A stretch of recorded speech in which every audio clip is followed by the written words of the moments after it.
नमस्ते मित्रांनो, तर दिवसाची सुरुवात आज मस्तपैकी गरमागरम चहा आणि पोह्यांनी झाली। त्यानंतर लगेचच मी इथे घेतलं जी दुधाची साय काढलेली होती त्याच्यापासून लोणी तयार केलं आणि लोणी लगेच कढवायसाठी गॅसवर ठेवलं। त्याचं तूप बनवायचं होतं म्हणून। त्यानंतर कांदा कटरने कांदा कट केला आणि मुलाच्या टिफिनसाठी मी इथे सोयाबीनची भाजी बनवून घेतली।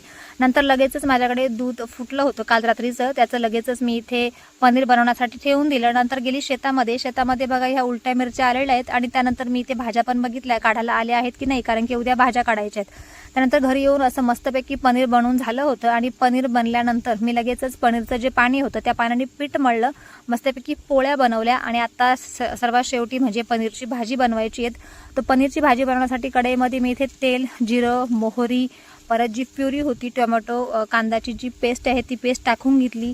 पनीर मसाला होता जो ग्रेव्ही मसाला तो पण टाकला आणि नंतर लगेचच त्याच्यामध्ये पनीर पण टाकलं। आता हा स्वयंपाक माझा संध्याकाळचा ठीक आहे। मस्तपैकी पनीर बनवून झालं आणि आता लगेच बघा किती छान मस्त पनीर बनलं आहेत ना, तर या जेवायला